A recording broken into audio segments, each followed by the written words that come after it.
Yeah, I mean, it's real different. We don't really know any of the personnel throughout this league or any of these teams we're playing, basically. So even watching film last week on Campbell, I mean, they had some really good-looking players, so you really never know.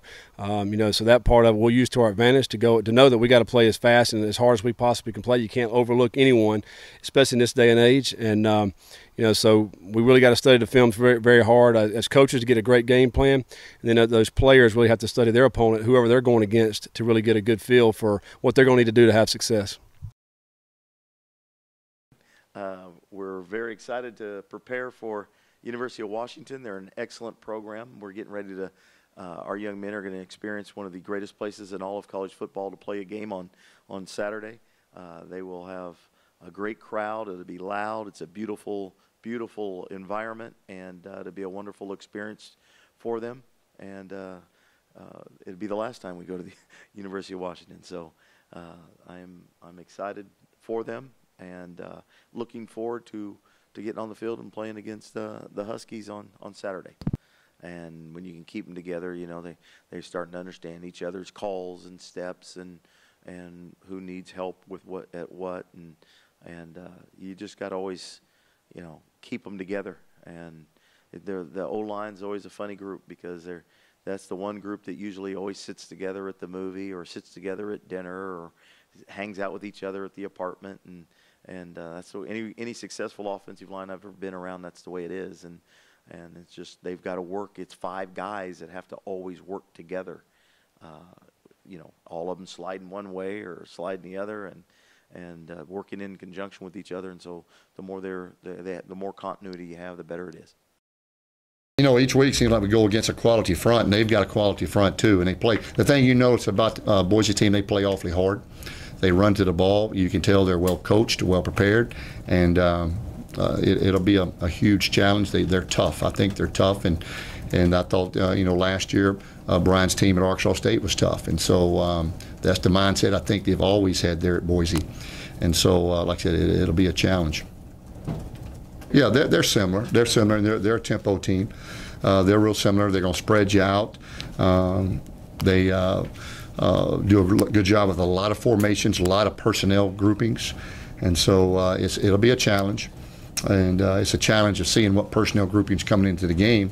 That's one of the biggest challenges, because when a player runs onto the field and you're looking at it from the box, it's hard to tell right away, because the uniforms are blue, the field is blue, and they sort of all blend in. So that's the challenge, is identifying personnel on their field. Very excited about opening Sun Belt Conference play. Came off a tough, hard fought loss to Georgia Tech. We've got to put that in the rearview mirror, and we got to focus all our attention on South Alabama. They're 1-1 on the season, and all these games have got conference title implications. So we're very excited about this opportunity. After watching the tape, thing that we're building on that I'm really excited about is just the tempo and effort of play is really good. This game just came down to poor execution and really good athletes on the other side. When you make mistakes and you're playing against people with as much speed as they have and size, it's going to magnify the issues, and we did. We've obviously got to correct the issues, and a lot of it is correctable. Some of it was just purely just outmatched in some areas.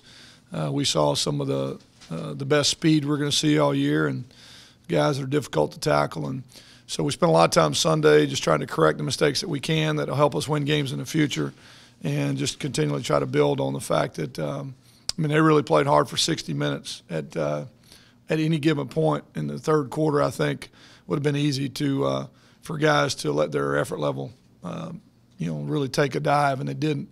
Even some guys even picked it up some more and played even harder than maybe they'd been, or just seemed to be in the fourth quarter really playing hard. So we got to build on that. We just got to get better with our execution and get ready for what I think is a really good football team coming in this week. And you can't stomach not going out and playing at your highest level, and we didn't do that, especially offensively. I thought we were very timid. I didn't think we made plays. I didn't think we played as physical as we needed to, and that's probably how they practiced that week. So we'll get that addressed this week in practice. When our defense is giving up 70% on third down conversions, you're going to stay on the field because you're not getting any stops. And then obviously offensively, when you're 1 for 7, you're giving the ball up. So time of possession is always a byproduct of something else. The stats that are really important is turnover margin, the third downs, average per carry, and points. And right now we're not scoring enough points to win football games. The team we playing this week probably ain't no good team to be thinking about rectifying. You know, we got to try to think about finding a way to sneak up on them and try to come out of there and with some kind of victory. And it will be. I've looked at both sides of the ball. They're very, very good, very athletic, very big, very fast. All the things that Georgia should be, they are. And you know, we've been there before. These kids haven't, but we've been there as a staff before, and I've been there myself as a player and as an assistant coach, and it's a great place to play, and you know, in my opinion, they have great fans, and so we'll look forward to the trip and the plan and try to execute and come out of there with some semblance of win. And you know, I hope that you understand that we have got all of our conference games in front of us. We got, and that doesn't mean a thing, except that we got conference games, all of them in front of us, and they're all pretty good.